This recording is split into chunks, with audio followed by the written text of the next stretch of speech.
Oke, jadi kali ini kita akan bahas episode 2 dari drama series Squid Game. Di episode kali ini kita akan mengetahui apa yang terjadi setelah permainan lampu merah lampu hijau yang mematikan bahkan sampai viral itu dimainkan. Bicara soal viral, coba kita lihat beberapa meme ini guys. Bahkan ada versi Mobile Legends-nya anjir. Parah men. Apakah peserta akan lanjut ataukah meninggalkan permainan? Di sini juga akan diceritakan latar belakang dari para tokoh penting. Bahkan ada juga karakter baru yang muncul yang pastinya juga akan sangat seru untuk disaksikan. Langsung aja kita simak alur lengkapnya. Tampak para peserta masih termenung, memikirkan nasib dirinya.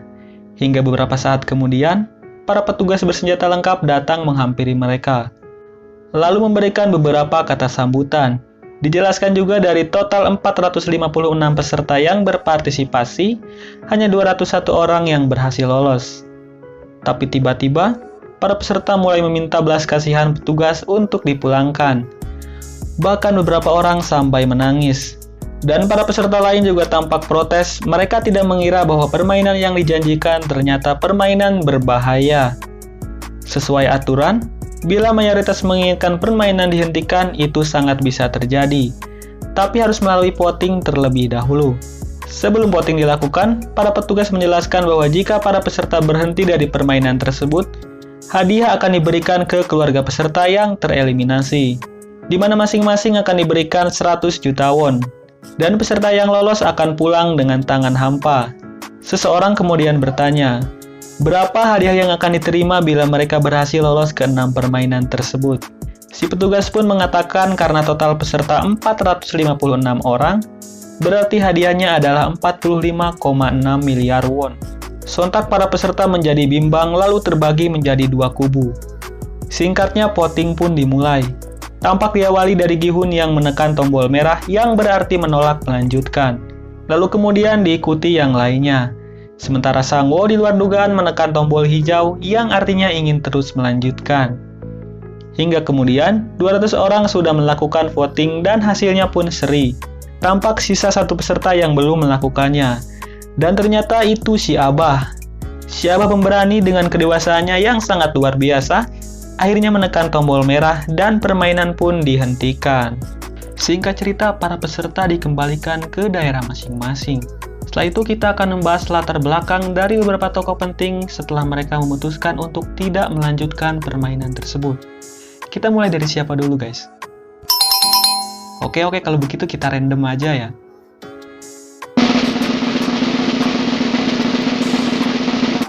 Oke, Gi-hun dulu deh karena tokoh utamanya ya.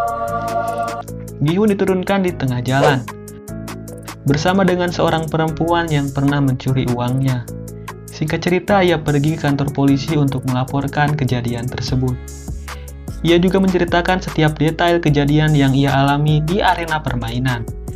Tapi polisi malah menyuruhnya pergi dan menganggapnya sebagai orang gila. Parah men. Lalu Gi-hun pun kembali ke rumah, tapi ia tak mendapati siapapun di sana hingga kemudian dirinya diberi kabar bahwa ibunya dirawat di rumah sakit.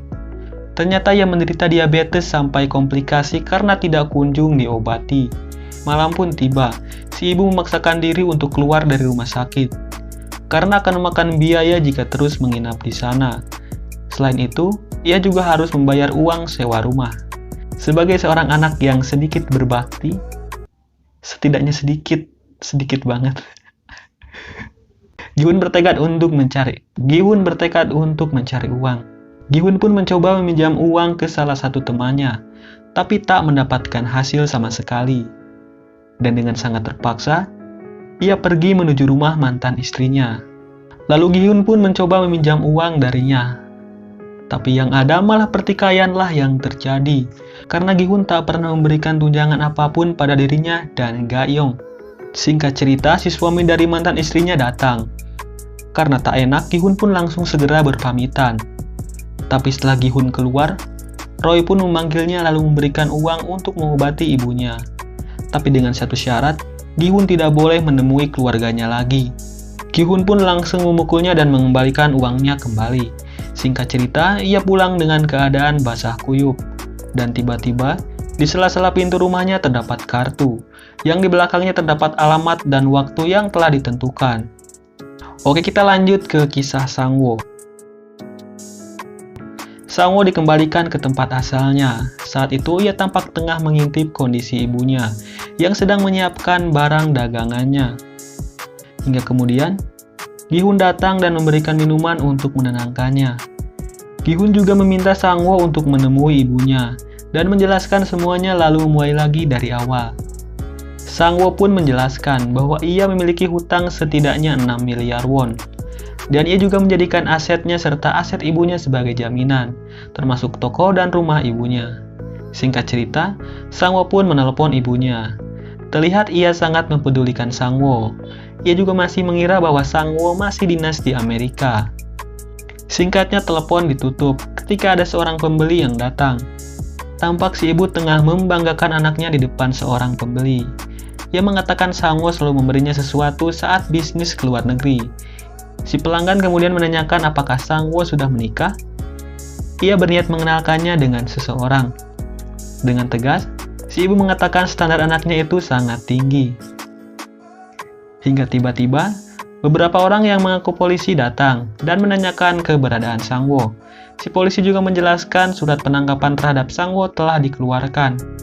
Ia terlibat dalam kasus penggelapan dana, pemalsuan dokumen, dan pelanggaran. Sontak si ibu terkejut mendengar hal tersebut. Ia juga tampak menahan malu dan tangisnya. Di lain cerita, Sang-woo terlihat tengah berendam. Hingga kemudian suara bel rumahnya berbunyi. Ia pun mencoba untuk memeriksanya dan ternyata ia dikirim sebuah kartu permainan yang di belakangnya tertera jam serta tanggal yang telah ditentukan. Kali ini kita akan membahas karakter lainnya yaitu Kang Seo-byok atau seorang yang telah mencuri uang Gi-hun. Setelah keluar dari permainan tersebut, kita panggil saya aja biar mudah ya. Saya terlihat tengah mengunjungi saudaranya di panti asuhan.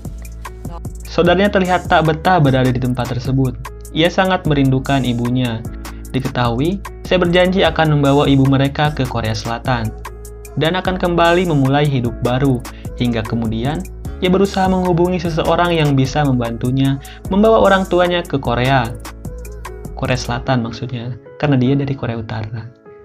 Tapi biaya mencari broker itu sangat mahal. Padahal sebelumnya saya sudah mengirimkan uang kepadanya.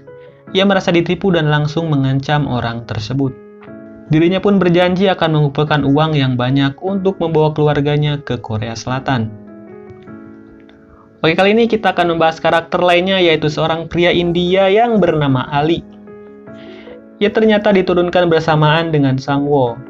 Ali kemudian berniat untuk pulang ke rumahnya dengan berjalan kaki. Jarak dari Seoul ke Ansan, gak tahu ya, jauh kayaknya. Karena tidak tega, Sang-woo memberikan sedikit uangnya agar Ali bisa ke rumahnya menggunakan bus. Ia pun sangat berterima kasih dengan Sang-woo. Singkat cerita, tampak Ali tengah menuju tempat kerjanya. Dan ternyata banyak juga orang India yang bekerja di pabrik tersebut. Dia kemudian menuju ruangan bos dan meminta upahnya untuk segera dibayarkan. Tapi si bos bersikeras tidak memberikannya uang dengan alasan uang belum cair. Sambil mengambil segepok uang di dalam amplop, si bos pergi keluar. Ali pun mengejarnya dan kembali memohon kepada si bos, hingga ia kemudian memaksanya. Secara tak sengaja, tangan si bos menyentuh sebuah mesin yang sedang berjalan. Alhasil tangannya langsung tergiling. Ali mengambil kesempatan itu untuk membawa lari uang si bos. Singkat cerita, tampak di rumah yang sederhana Ali bertemu dengan istri dan anaknya yang masih bayi. Ia kemudian meminta istrinya untuk kembali ke India, dan dirinya berjanji akan menyusul bila pekerjaannya sudah selesai. Kali ini kita akan membahas karakter lain yaitu seorang pria yang bernama Deok-soo. Tampak ia berniat mengumpulkan orang untuk menyerang dan mencuri uang miliaran yang sudah disiapkan di permainan tersebut. Tapi ternyata, ia malah ditipu oleh bawahannya sendiri dan membawanya kepada gangster Filipina yang ingin menagih utangnya. Untungnya, ia berhasil selamat setelah melompat ke lautan. Jadi kali ini kita akan membahas karakter baru yang muncul, dan inilah seorang polisi yang tengah mencari kakaknya. Polisi itu bernama Junho. Singkat cerita, ia datang mengunjungi kos-kosan tempat tinggal kakaknya. Setelah melihat-lihat ke sana kemari, Ia kemudian menemukan sebuah kotak kecil yang mencurigakan. Setelah ia buka, tampak sebuah kartu. Hingga ia menyadari bahwa ia pernah melihatnya beberapa hari lalu di kantor polisi. Lalu Junho pun langsung datang ke kantor polisi. Dan setelah bertanya-tanya, ia akhirnya bisa menyimpulkan bahwa dirinya harus menemui seseorang bernama Park Gi-hun untuk mendapatkan informasi tentang kakaknya. Tapi sayang, Gi-hun sama sekali tak bisa membantunya karena ia juga sedang terpuruk karena kondisi ibunya. Singkat cerita, para tokoh yang sudah saya jelaskan tadi kembali berkumpul dan masuk ke mobil yang sama untuk kembali menuju ke permainan Squid Game. Tapi ternyata, Junho yang seorang polisi telah membuntuti Gi-hun. Dan ia pun berusaha mengikuti sebuah mobil putih yang membawa Gi-hun dan yang lainnya pergi. Dan episode 2 dari Squid Game pun berakhir.